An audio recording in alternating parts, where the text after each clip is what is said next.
Alright YouTube, it's time for Occult Literature video number 60, the Piasa, the Devil Among the Indians.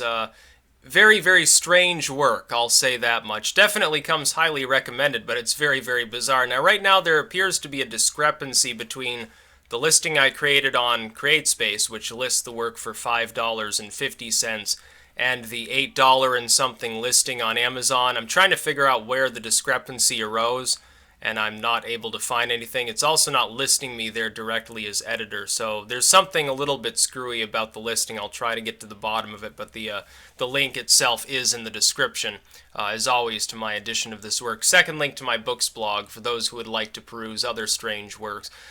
This goes well beyond just covering the concept of the literal devil so-called among the Indians, again so-called, because they aren't from India, of course. This work, strangely enough, while sort of delving into the noble savage thing, with, oh, these wise, spiritual Native Americans with all their glorious whatever, their glorious art in relation to this creature, also calls them indolent and lazy and constantly drunken, which is funny.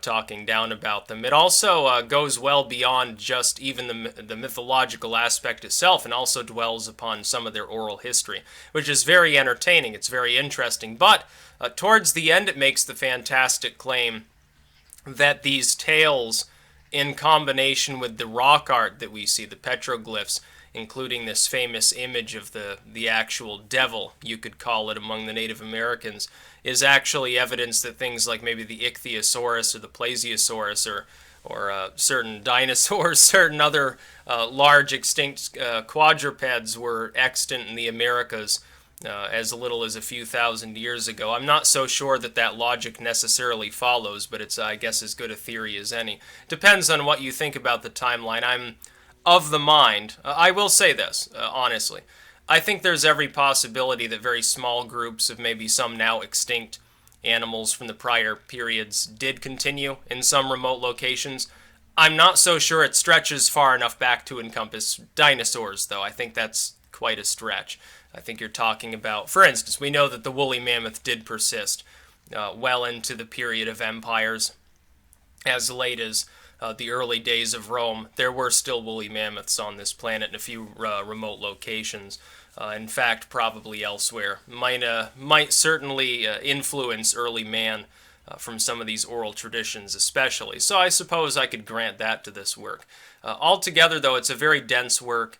It talks about several archaeologists and ethnologists of the era, essentially, in their thoughts regarding Native American historical records, which, of course, at the time were essentially an oral record and then petroglyphs illustrating a point.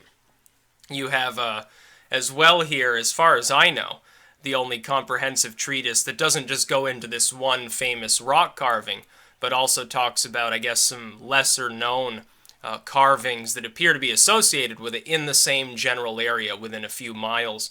Apparently there are also drawings of birds and certain other beasts, and so beavers and so forth. I didn't actually know that. So it's a very well-written work. I'm not sure that the conclusion that it sums up everything as is quite accurate. It might be a little bit on the dated side, but at the same time, interesting work of demonology, as you could term it, of course. We're talking about a being who among certain native tribes was considered to be a spirit, or possibly a corporeal creature of simply great paranormal power, and or specifically an evil spirit. And really there's a tale between some of these tribes that were at war, one of which I think it was the Miami and one other tribe, and the latter got ass blasted because this particular creature was involved with the battle and started killing people, and so they sort of shrieked out for vengeance and formed their various confederacies, partially in an act of revenge as the result of the actions of one or more of these creatures, really. It's very, very interesting work. Comes highly recommended. Again, link in the description to where you can purchase my edition of this work off of Amazon. Second link to my books blog. That's about all. Peace out.